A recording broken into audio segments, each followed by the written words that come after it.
The late afternoon sun cast long shadows across the parking lot of the Sterling Fork, Flower Mound's newest upscale restaurant. Madison Wright gripped the steering wheel of her Honda Civic, watching through the windshield as her grandmother, Dorothy Caldwell, slowly made her way toward the entrance. The elderly woman's cane tapped a steady rhythm against the pavement, her weathered hands clutching a small leather purse that had seen better days. Madison had offered to walk with her, but had waved her off with characteristic stubbornness. "I've been walking into restaurants for 82 years without help," she'd said, her voice carrying that hint of steel that Madison knew better than to argue with. So Madison waited, engine idling, ready to circle back after it was safely inside for her weekly dinner with her bridge club friends. Through the massive glass doors, Madison could see the restaurant's interior, all gleaming marble and crystal chandeliers, the kind of place that whispered money in every carefully curated detail. It seemed almost too grand for Flower Mound, even with the town's recent growth. Something twisted in Madison's stomach as she watched her grandmother approach those imposing doors, but she pushed the feeling aside. Dot deserved nice things, even if her Social Security checks didn't quite stretch to places like the Sterling Fork. The Hostess station was visible from Madison's vantage point, staffed by a young woman whose blonde hair was pulled back in a severe bun. Madison watched as her grandmother entered, saw the hostess's eyes sweep over Dot's simple floral dress and worn shoes. The interaction that followed made Madison's hands tighten on the steering wheel until her knuckles went white. The hostess was shaking her head, gesturing toward the door. Dot stood her ground for a moment, her shoulders squared in a way Madison recognized from every childhood standoff over vegetables and bedtimes. But then those proud shoulders sagged, and Dot turned back toward the door. Madison was out of her car before she'd made a conscious decision to move. By the time she reached the entrance, it was already outside, her face carefully composed in the way of someone determined not to show hurt. "Grandma, what happened?" Dot's laugh was brittle as old paper. "Oh, just a misunderstanding, dear. Seems they're all booked up tonight. Private event or some such thing." But Madison had seen the nearly empty dining room through those glass doors. Rage bubbled up in her chest, hot and fierce. "That's not. Leave it be, Madison." The steel was back in Dot's voice, but Madison could see the tremor in her hands as she adjusted her purse strap. "Some battles aren't worth fighting. Let's just go home." As Madison helped her grandmother back to the car, neither of them noticed the figure watching from a shadowed corner of the parking lot. Emma Rodriguez, dressed in the stained whites of kitchen staff, had stepped out for a smoke break just in time to witness the scene. Her cigarette forgotten, she pulled out her phone and started recording just as the hostess had begun turning Dot away. Emma knew exactly who Dorothy Caldwell was, even if that pompous hostess didn't.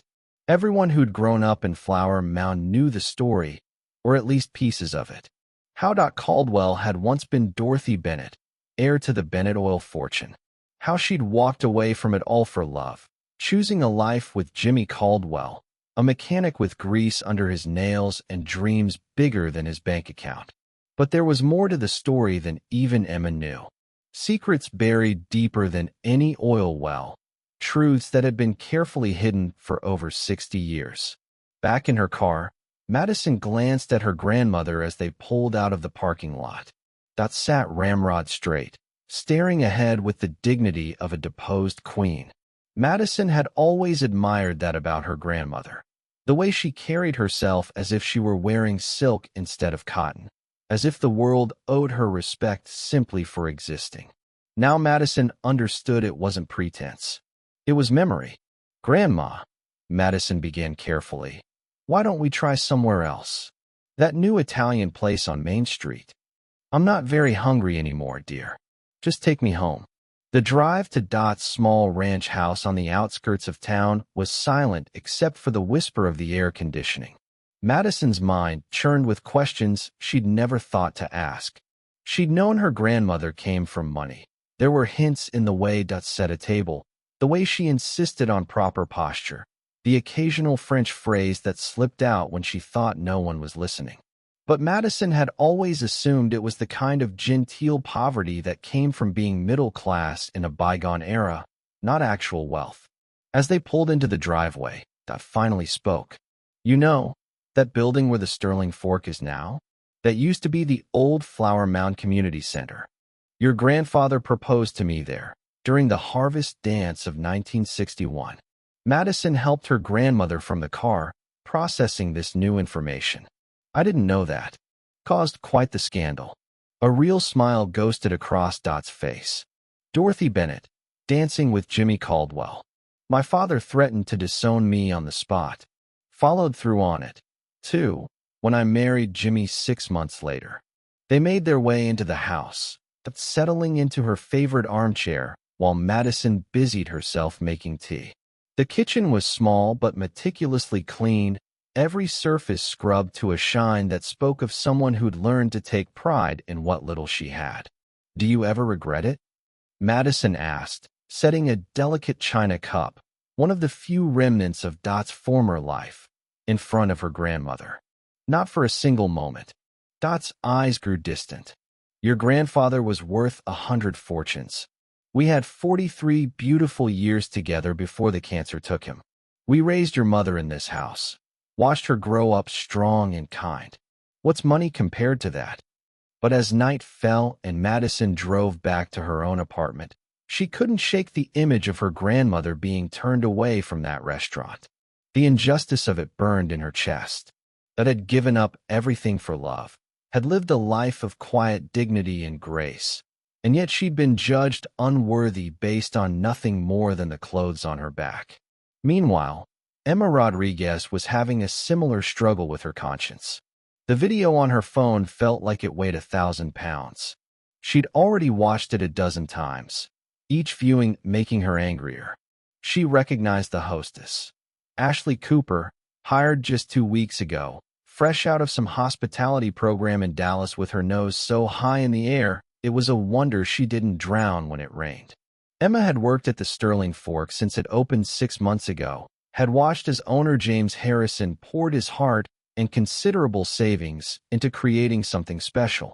James was a good boss, fair and kind, nothing like the restaurant owners she'd worked for in the past. He'd hired locally, paid well, and treated his staff like family. But he'd been in Austin all week, meeting with investors about opening a second location, leaving the front of house in Ashley's inexperienced hands. The kitchen staff had a group chat, and Emma's fingers hovered over the keyboard. Should she share the video? Start the inevitable storm that would follow? She thought about Doc Caldwell, about the quiet dignity in the elderly woman's bearing as she'd walked away. Some people wore their worth like designer clothes, visible to anyone who cared to look. Others, like Dot, carried it in their bones, invisible to those too shallow to see past the surface. Emma made her decision, but instead of the group chat, she opened her contact list and scrolled to James Harrison's number. 20 miles away, in a pristine office building in Dallas, Sebastian Knight sat behind his mahogany desk, reviewing the day's reports. The Knight Corporation had interests in everything from oil to tech, a modern empire built on the foundations laid by his great-grandfather. Among the stack of papers was a routine acquisition report for a plot of land in Flower Mound, the site of some old restaurant. Sebastian barely glanced at it before signing. Just another property to add to the portfolio, another investment that would appreciate over time. He had no idea that he'd just signed papers to acquire the Sterling Fork, or that his grandmother's sister had been turned away from its doors just hours earlier. The family connection had been severed so long ago that most people had forgotten it existed. When Dorothy Bennett had chosen love over legacy, her father had done more than disown her. He'd erased her from the family history, burned photographs, forbidden anyone from speaking her name. Her younger brother, Sebastian's grandfather, had been only 10 years old at the time, too young to fight for his sister, too afraid of their father to try. But secrets, like oil, have a way of seeping through even the smallest cracks. Back in Flower Mound, Madison couldn't sleep. She sat at her laptop, diving into genealogy websites and old newspaper archives, piecing together the puzzle of her grandmother's past. The Bennett name kept appearing in connection with oil fields and real estate deals, with charitable foundations and society galas. And there, in a faded society page from 1960, she found it, a photograph of debutantes at the annual Bluebonnet Ball. Dorothy Bennett stood in the center, resplendent in white satin and pearls, her smile radiant, but her eyes holding a hint of something else. Rebellion, maybe. Or just the knowledge that all the satin in the world couldn't make her happy if it meant living someone else's life. Madison printed the photo, staring at this younger version of her grandmother. The same proud posture, the same determined set to her jaw. But there was something else there too, a wildness that Madison had never seen in the Dot she knew. This was a young woman on the cusp of choosing love over comfort, passion over privilege. The next morning, James Harrison's phone buzzed with an incoming message just as he was preparing to head back to Flower Mound. The video Emma had sent made his coffee turn to acid in his stomach. He watched in horror as Ashley turned away an elderly woman, saw the dismissive gesture, the barely concealed sneer. This wasn't just bad service. It was cruelty dressed up in a hostess uniform. But it was the follow-up text from Emma that made James's blood run cold. That's Dorothy Caldwell. Used to be Dorothy Bennett. The Bennett family. James knew that name. Everyone in Texas business circles knew that name. The Bennetts had been oil royalty before tech moguls were even a concept. And now one of them, estranged or not, had been turned away from his restaurant like she was nobody. He was in his car and heading north within minutes, his mind racing with damage control scenarios. But as the miles rolled by, his panic gave way to something else. He thought about why he'd opened the Sterling Fork in the first place. It wasn't just about the money or the prestige. It was about creating a space where everyone felt welcome, where the food and service were excellent regardless of who was eating. Ashley had violated everything he stood for. And Dorothy Caldwell deserved better than an apology. She deserved justice.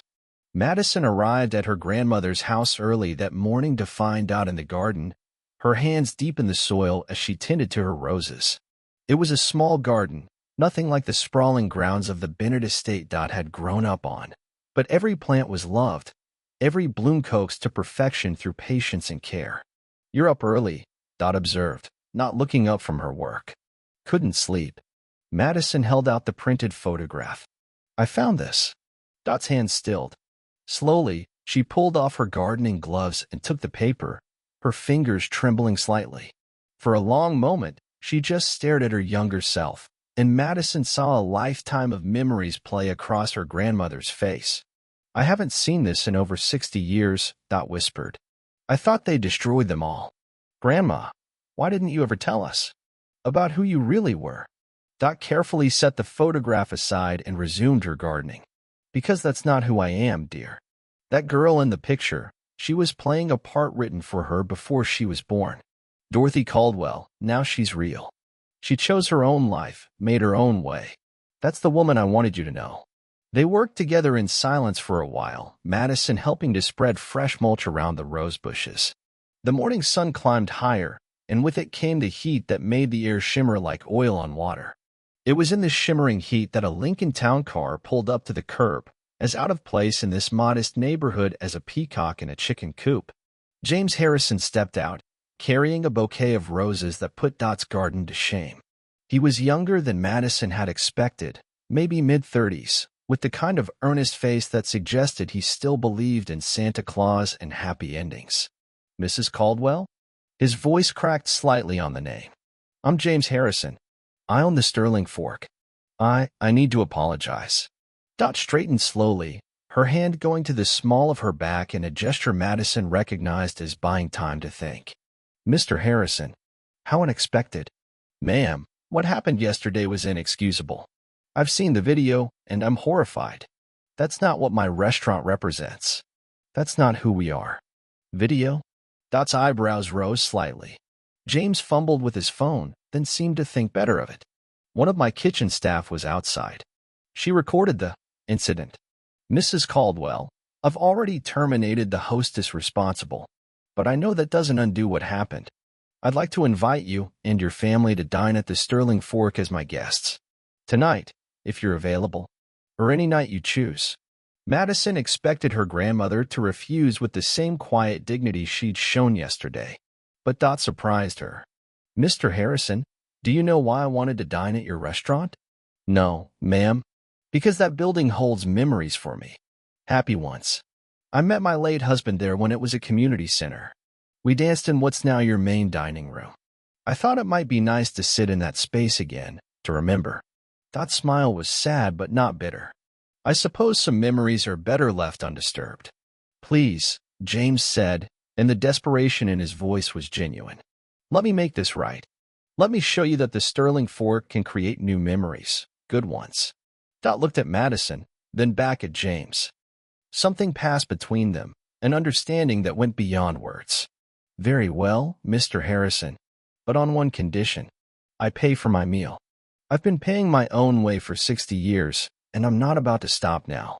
James started to protest, then seemed to recognize the steel in Dot's voice. "Of course, Mrs. Caldwell. Would 7 o'clock work?"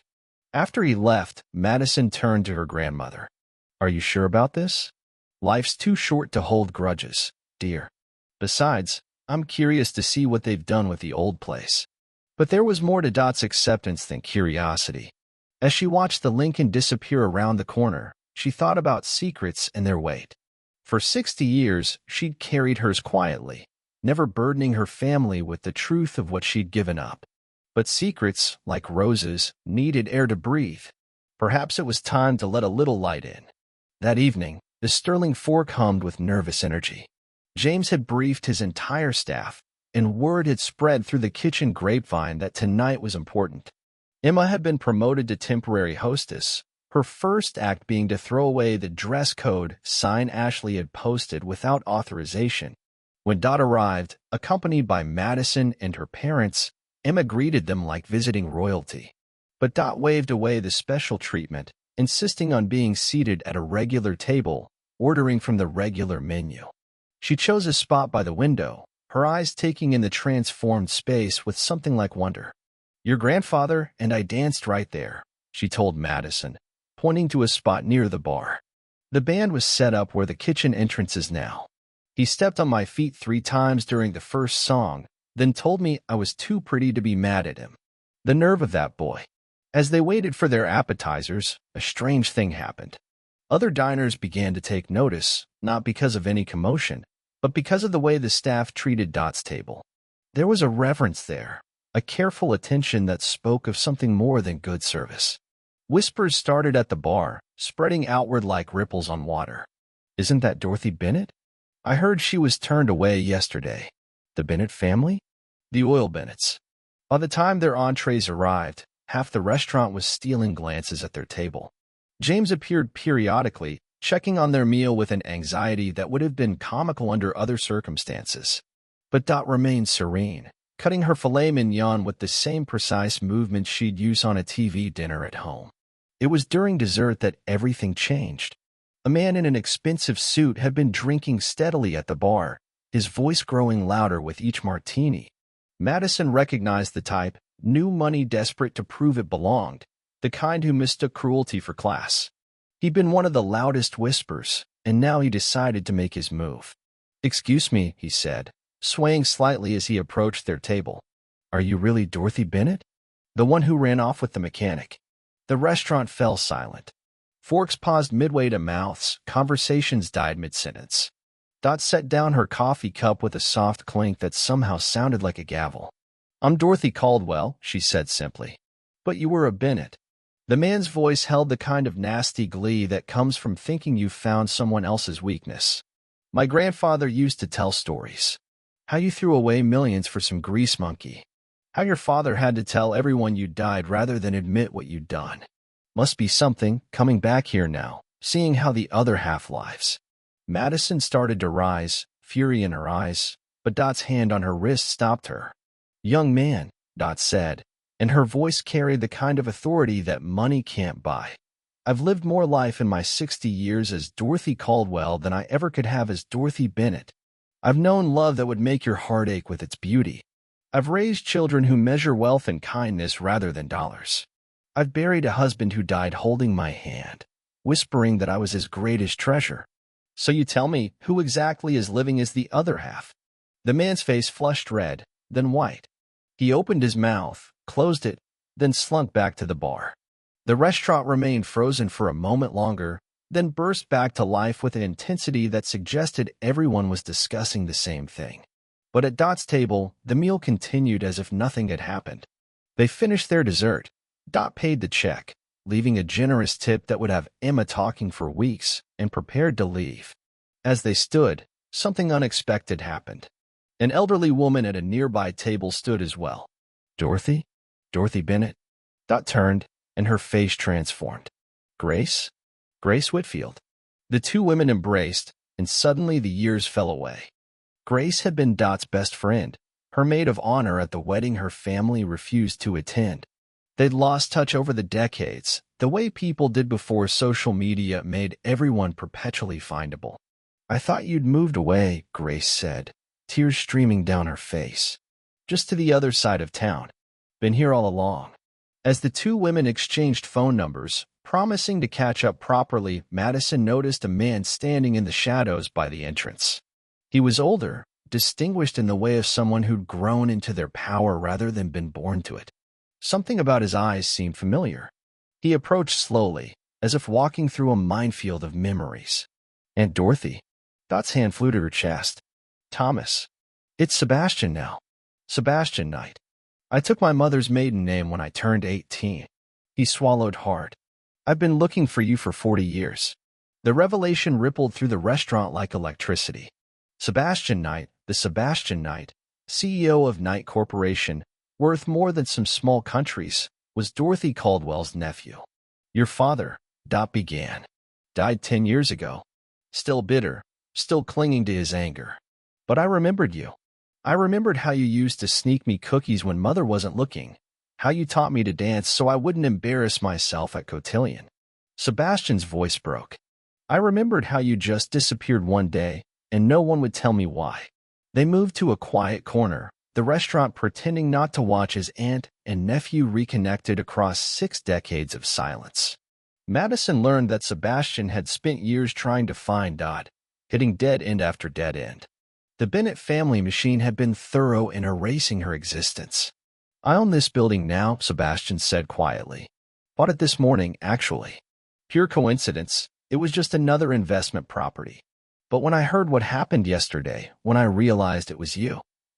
He pulled out his phone, showing them the video Emma had recorded. It had gone viral in certain circles, the story of the oil heiress turned away from a restaurant for not looking rich enough. I'm so sorry, he continued. For everything. For what my family did to you. For what happened yesterday. For all the years we lost. Dot took his hands in hers, and Madison saw her grandmother's eyes shine with unshed tears. Oh, Thomas Sebastian. You have nothing to apologize for. You were just a child. I'm not anymore. And I have resources now. Aunt Dorothy, I want to make things right. Your portion of the Bennett estate. Father couldn't legally cut you out entirely. It's been in trust all these years, growing. It's substantial. The word hung in the air like a challenge. Madison watched her grandmother process this information, saw the moment when Dot Caldwell made perhaps her final choice between two worlds. I don't want it, Dot said firmly. I made my choice 60 years ago, and I've never regretted it. But... She looked at Madison, then back at Sebastian. Perhaps we could discuss setting up some scholarships? For young women who need to choose between love and family expectations? Call it the Dorothy and Jimmy Caldwell Foundation. Sebastian's smile transformed his face, making him look like the 10-year-old boy who'd once danced on his aunt's feet. That's perfect. Absolutely perfect. As they prepared to leave, James Harrison appeared one last time. Mrs. Caldwell, I want you to know that you'll always be welcome here. Anytime, any day. No reservations needed. Thank you, Mr. Harrison. You've created something lovely here. Don't let anyone tell you otherwise. Outside, the night air was cool and sweet with the scent of blooming jasmine. Sebastian walked them to Madison's car, still holding Dot's hand as if afraid she might disappear again. Can I see you again? He asked. There's so much to catch up on. So many years to make up for. I'd like that, Dot said. But Sebastian? No fancy restaurants. Come to my house. I'll make you my famous pot roast. Your grandfather always said it was the best he'd ever had. He talked about you? When he called me to say goodbye, the night before the wedding. He said a lot of things. Dot's smile was mysterious. Maybe someday I'll tell you about it. As they drove away, Madison glanced at her grandmother. You okay? More than okay, dear. You know, I spent so many years thinking the past was gone forever. Turns out it was just waiting for the right moment to resurface. She chuckled. Rather like oil, when you think about it. Grandma, when that man at the bar confronted you, weren't you angry? Oh, honey. Anger is just fear dressed up in tough clothes. That man was afraid that money was all he had to offer the world. I feel sorry for him, really. When you know your own worth, truly know it, what other people think becomes irrelevant.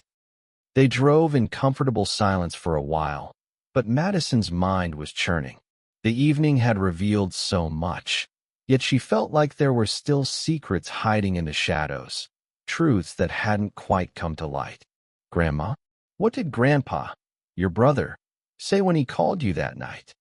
That was quiet for so long Madison thought she wouldn't answer. Then, softly, he said he loved me, said father was wrong, said he'd keep my memory alive even if he couldn't say my name. She dabbed at her eyes with a tissue. I think he did, in his way.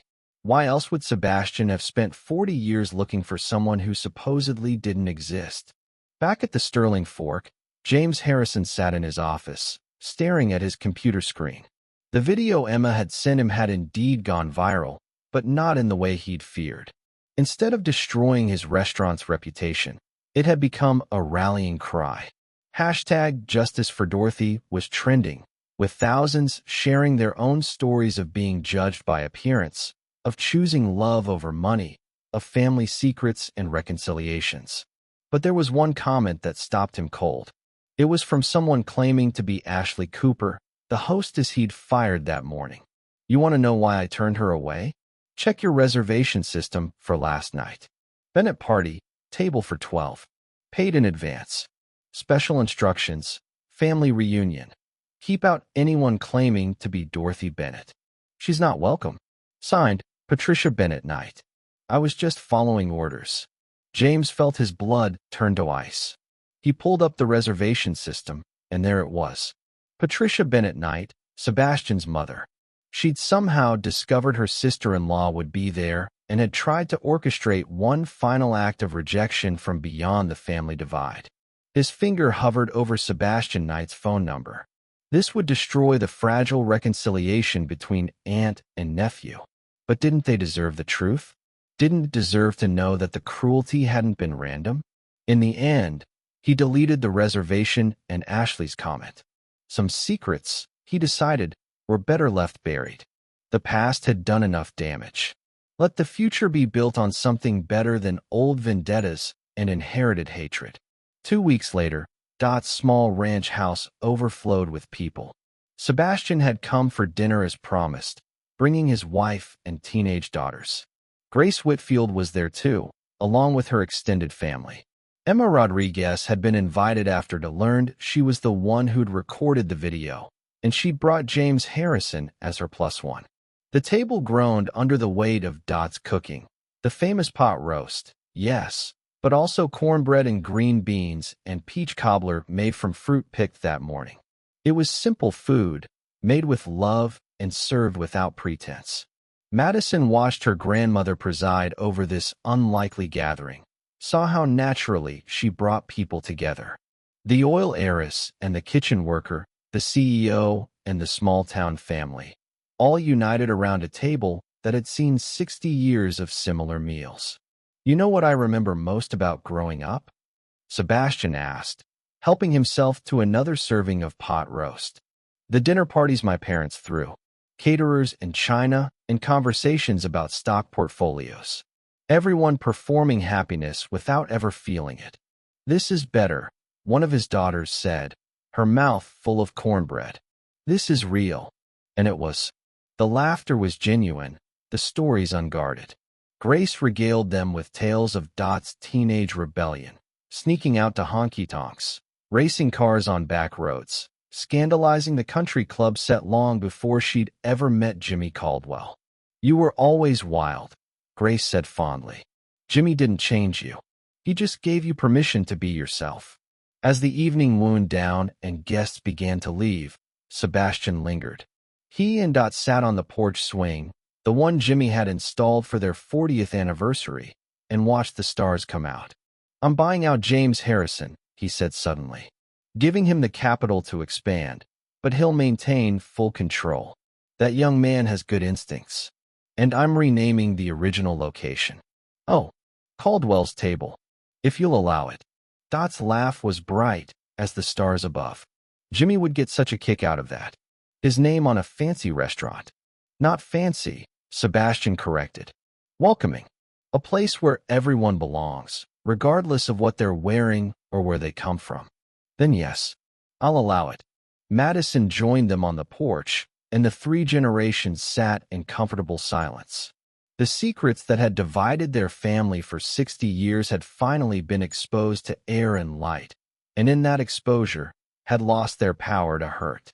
"I've been thinking," Dot said eventually, "about truth and silence, about the prices we pay for both. I kept silent all these years because I thought I was protecting you all from the ugliness of what happened. But maybe that was wrong. Maybe if I'd told the story, claimed it as mine, it wouldn't have had such power." "You did what you thought was best," Madison said. "That's all anyone can do. Still, secrets are like weeds, dear. They grow in the dark, sending out roots that crack foundations and choke gardens. Better to pull them up, expose them to sunlight, let them wither and die." A month later, the Dorothy and Jimmy Caldwell Foundation held its first fundraising gala. By pure coincidence, or perhaps not, it was held at the newly renamed Caldwell's Table. The guest list read like a who's who of Texas society, all eager to be associated with the Bennett heiress who'd chosen love over money and never looked back. Dot attended, of course, wearing the same simple floral dress she'd worn the night she was turned away. It had become something of a symbol, that dress. Women who'd married beneath their station wore copies of it. Young people facing the choice between family approval and personal happiness carried photos of Dot from that night, a reminder that dignity came from within. The evening raised $3 million in its first hour. But the real success came in the stories shared. Women who'd defied expectations, men who'd chosen principle over profit, families reunited after decades of stubborn silence. Ashley Cooper was there too, personally invited by Dot after the truth about the reservation came to light. She'd been working at a diner on the interstate, her hospitality career in ruins. But Dot had tracked her down, had sat across from her in a vinyl booth and listened to her story. "I was so scared," Ashley had sobbed. "My student loans, my rent. I couldn't afford to lose that job. When I saw that reservation, those special instructions, I thought I was doing the right thing." "The right thing is rarely the easy thing," Dot had replied. "But second chances are what make us human. Would you like to learn what real hospitality looks like?" Now Ashley worked for the foundation, helping young women navigate the impossible choices between family and freedom. Her fall from grace had become her greatest teacher. As the gala wound down, Madison found her grandmother standing in the spot where she'd first danced with Jimmy Caldwell 63 years ago. The space had been marked with a small brass plaque. "On this spot in 1961, Dorothy Bennett chose love. The world has been better for it. Any regrets?" Madison asked. "Just one." Dot's smile was impish. "I wish Jimmy could see this. He'd laugh himself silly at all these fancy people celebrating a mechanic from the wrong side of town." "He's here," Madison said softly. "In every scholarship we'll give, every barrier we'll break, every young woman who'll choose her own path, because you showed her it was possible." Dot squeezed her granddaughter's hand. "You know, that hostess did me a favor that night. If she'd just seated me like any other customer, none of this would have happened." Sebastian and I would have remained strangers. The foundation would never have existed. All these connections would have stayed severed. So you're saying discrimination led to something good? No, dear. I'm saying that when we face injustice with dignity, when we refuse to let others' small-mindedness make us small in return, we create space for something bigger to emerge. That hostess thought she was keeping out someone who didn't belong. Instead, she opened a door to healing that had been locked for 60 years. As they prepared to leave, Emma Rodriguez approached with tears in her eyes. Mrs. Caldwell, I need to tell you something. That night, when I recorded what happened, I almost didn't. I thought it wasn't my business, that I should just keep my head down and do my job. But something about the way you walked away, with such grace, I couldn't let it stand. You were brave, that said simply. Braver than people who had much less to lose. That takes character. My grandmother would have loved you, Emma said. She was from Mexico, came here with nothing. Worked as a maid for 40 years, never complained. Always said dignity wasn't about what others thought of you, but what you thought of yourself. Sounds like a wise woman. I would have liked to meet her. In a way, you did. She's the one who taught me to see people, really see them. That night, everyone else saw an old woman in cheap clothes. But I saw a queen. The two women embraced, and Madison realized this was the real legacy of that night at the Sterling Fork.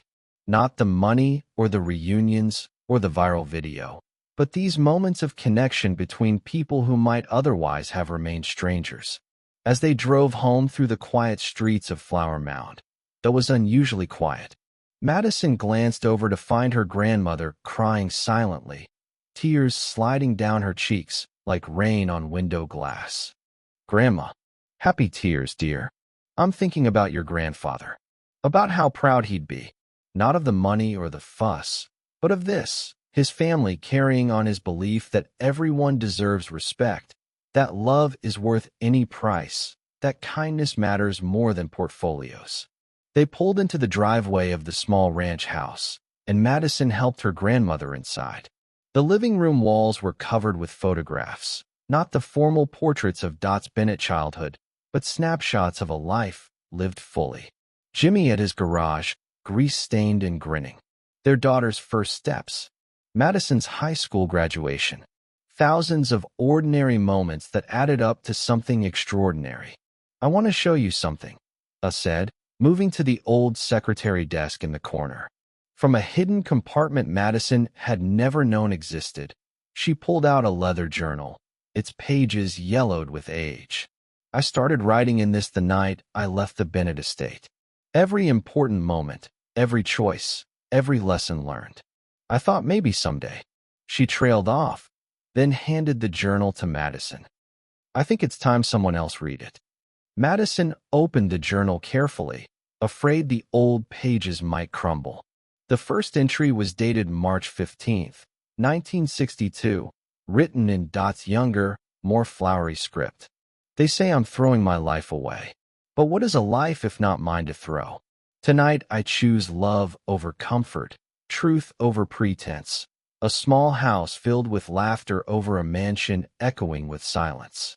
I choose Jimmy Caldwell, and in choosing him, I choose myself. The entries that followed chronicle the life of deliberate choices. The early days of marriage when money was so tight they ate beans for a week. The joy of pregnancy despite morning sickness and swollen ankles. The pride in Jimmy's eyes when he opened his own garage. The smaller moments, too, teaching their daughter to read, planting the first rose bush in their garden, sitting on this very porch swing, and knowing they were exactly where they belonged. But there were harder entries, too. The miscarriages that came after their daughter. Jimmy's first cancer diagnosis. The death of Dot's mother, who she wasn't allowed to attend the funeral for. The letter from her brothers saying their father had died, still unforgiving. Through it all, a thread of steel ran through Dot's words, the certainty that she'd chosen correctly, that love was its own reward. This is incredible, Madison breathed. It's your whole life. The parts that mattered, anyway. I want you to have it. Maybe even add to it. Every family needs someone to keep the stories. Madison clutched the journal to her chest. Grandma, I need to tell you something. I've been offered a job in New York. A big magazine, the kind of opportunity that doesn't come twice. But it would mean leaving Texas, leaving you. Dot smiled. And in that smile, Madison saw the 20-year-old who'd walked away from everything for love. What does your heart tell you? That's just it. My heart is torn. I love journalism, love the idea of writing for a national audience. But I love this too. Our Sunday dinners, helping in your garden, being able to drop by when you need something. Oh, Dot settled back in her chair. You think you have to choose between ambition and family. But what if you're creating a false choice? What if there's a third option you haven't considered? Madison frowned. Like what? Like using that sharp mind of yours to tell stories that matter right here. Like taking everything you've learned about our family's journey and sharing it with others who face similar choices. Like building something new instead of fitting into something that already exists. The idea sparked something in Madison's chest. You mean, start something here? My own publication. Why not? You've seen firsthand how hungry people are for real stories, for truth that isn't dressed up in designer clothes. And with your Uncle Sebastian's connections, the Foundation's mission, seems like there might be room for a magazine that celebrates choosing authenticity over appearances. Madison's mind raced with possibilities. A publication that told stories of people who'd chosen unconventional paths. Features on small-town heroes and big-city rebels. Essays on what wealth really meant. Photography that captured dignity in unexpected places. I could call it The Choice, she said slowly. Or maybe True Worth. Caldwell's Table, Dot suggested with a grin. After all, the best stories are told around kitchen tables, not boardroom tables. They talked long into the night, planning and dreaming. By the time Madison left, the sun was beginning to lighten the eastern sky. She drove home through streets she'd known all her life, seeing them differently now. Each house held stories. Each person she passed had made choices that led them to this moment. All of it was worth documenting, worth celebrating. 6 months later, the first issue of Caldwell's Table, Stories of Authentic Living, hit newsstands across Texas. The cover featured a photograph Emma Rodriguez had taken that fateful night, not of the rejection at the restaurant door, but of Dot walking back to the car, her granddaughter's arm around her, both of them silhouetted against the setting sun. Dignity in the face of indignity. Love as an act of rebellion. The feature story, written by Madison, told the full history of Dorothy Bennett Caldwell's choice and its 60-year ripple effect. But it was accompanied by a dozen other stories, a teacher who'd given up a lucrative tech career to serve inner-city kids, a couple who'd downsized from a mansion to a tiny house and found their marriage reborn in the process, a CEO who'd instituted radical transparency and profit-sharing in her company despite board pushback. The magazine succeeded beyond anyone's wildest dreams. Within a year, it had gone national, its message resonating with people tired of measuring worth in dollars and Instagram followers. Madison ran it from an office in downtown Flower Mound, in a building Sebastian had purchased and renovated. The conference room was named after Jimmy Caldwell, and his portrait, painted from an old photograph, watched over editorial meetings with an expression of perpetual amusement. Dot became something of a celebrity, though she refused most interview requests. I've said what I needed to say, she told persistent journalists. Now it's time for other voices. Instead, she spent her time mentoring young women through the foundation, teaching them the same lessons she'd taught Madison, that worth came from within, that love was always worth the risk, that choosing yourself was the bravest thing you could do. But fame has a way of attracting both light and shadow. A year after the magazine launched, a letter arrived at Dot's house. The return address made her sink into a chair. Patricia Bennett Knight. With trembling hands, Dot opened the envelope. The letter inside was written in shaky script, the words of a woman facing her own mortality. Dorothy, I am dying. Pancreatic cancer, the doctors say. Weeks, maybe months. And I find I cannot leave this world without confessing my final cruelty. The night you were turned away from that restaurant, I orchestrated it. I knew you'd be there, Knew you still lived in Flower Mound. Some twisted part of me wanted to hurt you one last time, to prove that banishing you from the family was right. I was wrong. I've been wrong for 60 years. You see, I loved someone once too. Before I married Sebastian's father. A boy from the wrong family, the wrong background. But I was a coward where you were brave. I chose the Bennett money over love, and I've regretted it every day since. I hated you not because you chose Jimmy, but because you had the courage I lacked. Every happiness you found with him was a reminder of the happiness I'd thrown away. I'm not asking for forgiveness. Some sins are too great for that. I'm only hoping that by confessing, I might free us both, you from any lingering hurt, and me from the lie I've lived. Your brother loved you until the day he died. He kept your photograph in his desk drawer, hidden but treasured. Sebastian's search for you was no accident. His father planted the seeds, hoping the next generation could heal what ours had broken. Be happy, Dorothy. You earned it in ways I never could. Patricia. Dot read the letter 3 times, then carefully folded it and placed it in the journal she'd given Madison. Another secret exposed to light, another wound finally allowed to heal. She thought about calling Sebastian, then decided against it. Some truths were too painful to share, even in the name of honesty. Let him remember his mother as she'd been, not as she'd wished to be. Instead, Dot did something else. She drove to the cemetery where Patricia would soon rest, found the Bennett family plot with its ostentatious monuments, and left a single rose on the stone that would one day bear Patricia's name. Forgiveness, Dot had learned, wasn't about the person who'd wronged you. It was about freeing yourself from the weight of carrying their actions.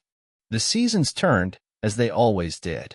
The foundation grew, funding hundreds of young women's choices.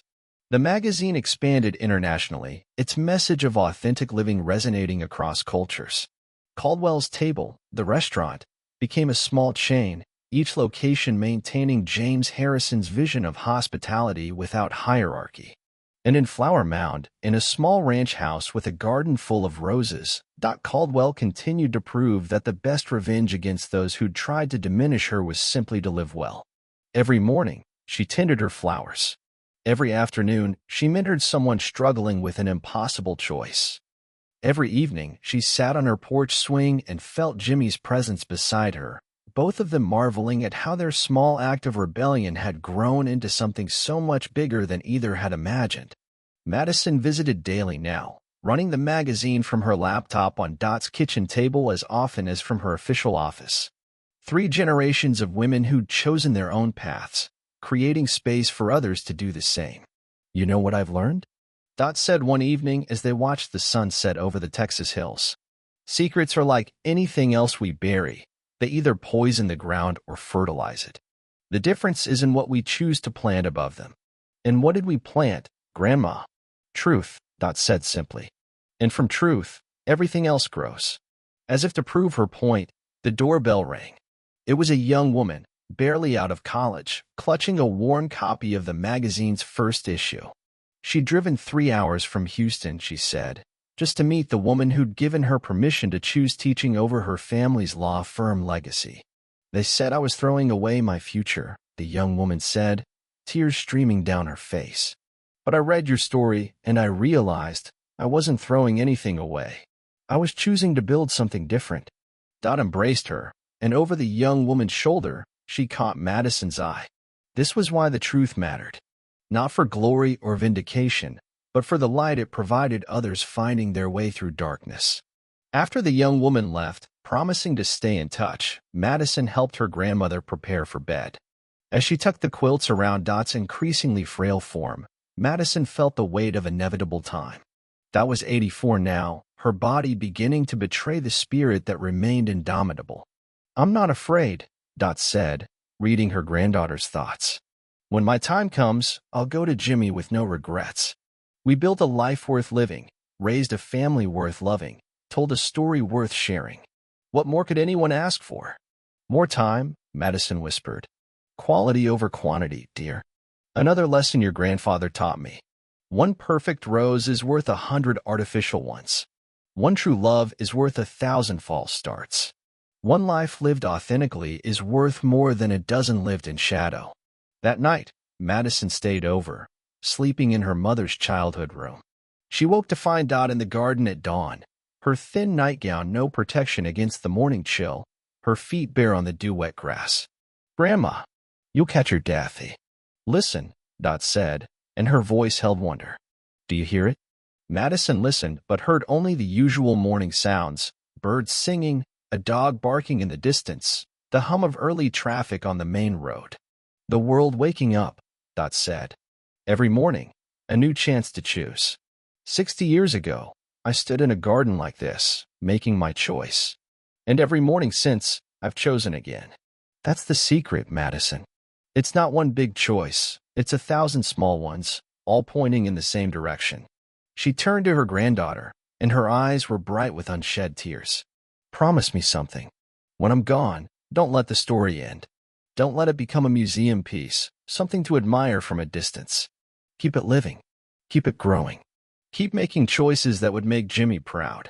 "I promise," Madison said, wrapping her grandmother in her arms, feeling how fragile she'd become, how precious. They stood in the garden as the sun rose fully, two women bound by blood and choice, surrounded by roses that bloomed despite their humble soil. In that moment, Madison understood that all the wealth Dot had walked away from was nothing compared to this connection, this continuation, this truth that secrets revealed could become the foundation for something beautiful. The Sterling Fork incident that had started it all seemed like a lifetime ago, but its ripples continued to spread. From one moment of injustice had come reconciliation, purpose, and a movement that celebrated choosing authenticity over artifice.